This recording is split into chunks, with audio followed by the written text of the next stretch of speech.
नमस्कार, the public में आपका स्वागत। न्यूज़ और अपडेट्स के साथ मैं हूं राम प्रकाश राय। खबरों की शुरुआत संसद के साथ। संसद का शीतकालीन सत्र आज समाप्त हो गया। लोकसभा और राज्यसभा की कार्यवाही तय समय से एक दिन पहले ही अनिश्चित काल के लिए स्थगित कर दी गई। शीतकालीन सत्र 29 नवंबर को शुरू हुआ था, जो 23 दिसंबर तक चलना था। बताया जा रहा है कि दोनों सदनों में लगातार जारी हंगामे के चलते सत्र को जल्दी समाप्त करने का फैसला लिया गया। विपक्ष के हंगामे के बावजूद सदनों में कुछ अहम बिल पास हुए। वोटर आईडी कार्ड को आधार से जोड़ने वाला बिल मंगलवार को राज्यसभा में पास हुआ। बिल के खिलाफ विरोध जताते हुए विपक्ष ने सदन से वॉकआउट किया, जबकि टीएमसी के सांसद डोरेक ओब्रायन ने रूल बुक को रिपोर्टर्स टेबल पर फेंक दी, जिसके बाद उन्हें सदन से निलंबित कर दिया गया। चुनाव कानून संशोधन विधेयक 2021 संसद के दोनों सदनों से पारित हो चुका है। सदन में विपक्ष ने इस बिल का भी विरोध किया था। इनकी मांग थी कि बिल को सेलेक्ट कमेटी के पास भेजा जाए। आखिरकार बिल का समर्थन करने वाले कई दलों के सदस्यों के साथ 1 घंटे की चर्चा के बाद यह बिल पास हो गया। अगली खबर ओमिक्रॉन की। देश में ओमिक्रॉन के बढ़ते मामलों के बीच प्रधानमंत्री नरेंद्र मोदी शुक्रवार को रिव्यू मीटिंग करेंगे। इस मीटिंग में देश में कोरोना के हालात की समीक्षा की जाएगी। महाराष्ट्र और राजधानी दिल्ली में फिलहाल सबसे ज़्यादा ओमिक्रॉन संक्रमित मिले हैं। देश में पिछले 24 घंटों में कोरोना के 6,317 नए मामले आए हैं और 318 लोगों की मौत हुई है। फिलहाल देश में 79,097 सक्रिय मामले हैं। देश में ओमिक्रॉन के नए मामलों में तेजी आती जा रही है। महाराष्ट्र के 11 नए मामले सामने आने के बाद देश में ओमिक्रॉन के मामलों की संख्या अब 224 हो गई है। इनमें महाराष्ट्र में 65, दिल्ली में 57, तेलंगाना में 24, कर्नाटक में 19, राजस्थान में 18, केरल में 15, गुजरात में 14, जम्मू में 3, यूपी और उड़ीसा में 2, आंध्र प्रदेश, चंडीगढ़, तमिलनाडु और बंगाल में एक ओमिक्रॉन के मामले मिले हैं। इससे एक तरफ जहां लोगों में खौफ बढ़ता जा रहा है, तो वहीं दूसरी तरफ बूस्टर डोज की मांग भी तेजी से बढ़ती जा रही है। अगली खबर, देश में ओमिक्रॉन के बढ़ते मामलों के बीच हेल्थ एक्सपर्ट्स का कहना है कि कोरोना की तीसरी लहर का आना तय है। इसे रोका नहीं जा सकता, लेकिन इसको लेकर घबराने की भी ज़रूरत नहीं है। एक्सपर्ट्स ने कहा कि 13 दिसंबर की तुलना में 19 दिसंबर को कई राज्यों में संक्रमण दर बढ़ी है। इन राज्यों में बिहार, मध्य प्रदेश, महाराष्ट्र, उत्तराखंड, त्रिपुरा, तमिलनाडु, असम, ओडिशा, मिजोरम, अरुणाचल प्रदेश, पश्चिम बंगाल, मणिपुर और नागालैंड शामिल हैं। अगली खबर, केंद्र सरकार ने कहा है कि कोरोना वायरस का ओमिक्रॉन स्वरूप डेल्टा से भी 3 गुना ज़्यादा संक्रामक है। लिहाजा राज्य त्वरित फैसला लेते हुए रात्रि कर्फ्यू और कंटेनमेंट जोन बनाने जैसे जरूरी उपायों के लिए अलर्ट करें। केंद्रीय स्वास्थ्य सचिव राजेश भूषण ने राज्यों को चिट्ठी लिखकर कहा है कि जांच में तेजी लाएं और वार रूम एक्टिव करें। जरूरत पड़े तो राज्य सरकार नाइट कर्फ्यू लगा सकती है। पत्र में कहा गया है कि डेल्टा की तुलना में ओमिक्रॉन 3 गुना ज़्यादा तेजी से फैल रहा है, इसलिए सख्त नियम लागू कर शादियों और अंतिम संस्कारों में संख्या कम करने जैसी नीतियां तय की जाएं। देश के 14 राज्यों में अब तक ओमिक्रॉन के 220 से ज़्यादा मामले सामने आ चुके हैं। अगली खबर, ब्रिटेन में कोरोना के नए वेरिएंट ओमिक्रॉन से अब तक 12 मौतें हो चुकी हैं। ऐसे में यहां आवाजाही पर सख्त पाबंदियां लगाने की चर्चा तेज हो गई है। हालांकि क्रिसमस के मद्देनज़र यूके के उप प्रधानमंत्री डोमिनिक रैब ने पाबंदियां बढ़ाने से इनकार कर दिया है। ब्रिटेन में कोरोना संक्रमण तेजी से फैल रहा है। ऐसे में लोगों से कोविड गाइडलाइंस का पालन करने की अपील की जा रही है। वहीं इजरायल में ओमिक्रॉन से पहली मौत हुई है। जानकारी के अनुसार उसकी उम्र 60 साल थी और वह पहले से ही स्वास्थ्य समस्याओं से पीड़ित था। ओमिक्रॉन के खतरे को देखते हुए इजरायली सरकार ने हवाई यातायात पर रोक लगा दी है।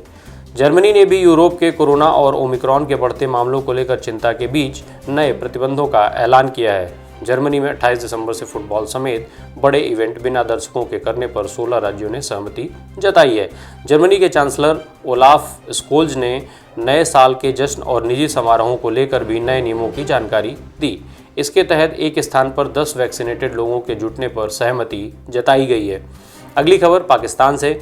भारत सरकार ने पाकिस्तान की 2 वेबसाइट और 20 यूट्यूब चैनलों के ऊपर कैंची चलाई है। ये सभी भारत में फेक न्यूज़ फैला रहे थे, साथ ही देश विरोधी गतिविधियों को भी अंजाम दे रहे थे। देश की इंटेलिजेंस एजेंसियों और सूचना और प्रसारण मंत्रालय ने इसकी पहचान की थी। ये सभी पाकिस्तान से ऑपरेट हो रहे थे। इन पर कश्मीर, भारतीय सेना, अल्पसंख्यक समुदाय, राम मंदिर, सीडीएस जनरल बिपिन रावत, कृषि कानूनों, सीएए के खिलाफ प्रदर्शन जैसे मामलों पर भड़काऊ पोस्ट आ रहे थे। पाकिस्तान से चल रहे यूट्यूब चैनल और वेबसाइट पर बैन इसलिए लगाया गया क्योंकि ये फेक कंटेंट को पोस्ट कर रहे थे। आपको याद दिलाते चलें कि भारत सरकार ने इसी साल 26 मई से नए इंफॉर्मेशन टेक्नोलॉजी नियम 2021 लागू किए हैं। नए आईटी नियम 16 की आपातकालीन शक्तियों की बदौलत सरकार ने इन चैनलों और वेबसाइटों को ब्लॉक करने का आदेश दिया। अगली खबर, खेती में अब ड्रोन का उपयोग किया जा सकेगा। केंद्रीय कृषि मंत्री नरेंद्र सिंह तोमर ने कल यानी मंगलवार को कृषि क्षेत्र में ड्रोन के इस्तेमाल के लिए मानक परिचालन प्रक्रिया SOP जारी कर दी। इसके तहत ड्रोन से कीटनाशकों तथा जमीन एवं फसल से जुड़े अन्य पोषक दवाओं का छिड़काव किया जा सकेगा। केंद्रीय मंत्री तोमर ने अपने बयान में कहा, कृषि क्षेत्र में ड्रोन की तकनीकी का इस्तेमाल समय की ज़रूरत है और इससे किसानों को फायदा होगा। 2014 से ही सरकार 2022 तक किसानों की आय को दोगुना करने के लिए काम कर रही है। उन्होंने कहा कि देश में पहली बार टिड्डी दल के हमलों से बचाने के लिए ड्रोन का इस्तेमाल किया जाएगा। कीटनाशक छिड़काव के लिए ड्रोन के SOP में वजन के वर्गीकरण से लेकर उड़ान की अनुमति, दूरी और प्रतिबंधों का जिक्र है। अगली खबर एप्पल प्लांट की। एप्पल सप्लायर फॉक्सकॉन में हुए फूड पॉइजनिंग की घटना के बाद चेन्नई के पास का प्लांट इस हफ्ते बंद रहेगा। खबरों के अनुसार प्लांट में 5 दिनों की छुट्टी घोषित की गई है। हालांकि फॉक्सकॉन और एप्पल की तरफ से अभी तक कोई आधिकारिक बयान नहीं आया है। फॉक्सकॉन प्लांट में पिछले हफ्ते फूड पॉइजनिंग की घटना के बाद 150 कर्मचारियों को अस्पताल में भर्ती कराया गया था। फॉक्सकॉन वही फैक्ट्री है जहां आईफोन 12 का मॉडल बनाया जाता है। एप्पल ने हाल ही में कारखाने में अपने प्रमुख आईफोन 13 के भी प्रोडक्शन की टेस्टिंग शुरू की थी।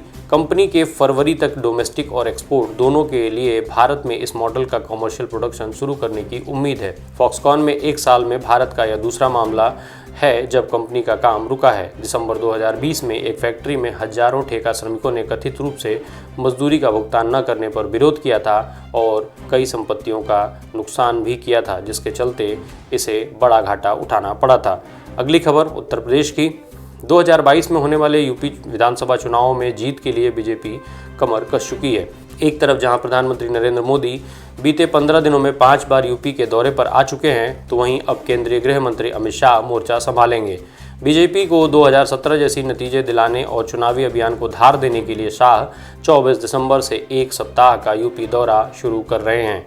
इसके तहत वो सूबे के अलग अलग इलाकों की यात्रा कर लगभग 140 विधानसभा सीटों को कवर करेंगे और बीजेपी के सियासी समीकरण को दुरुस्त करने का काम करेंगे।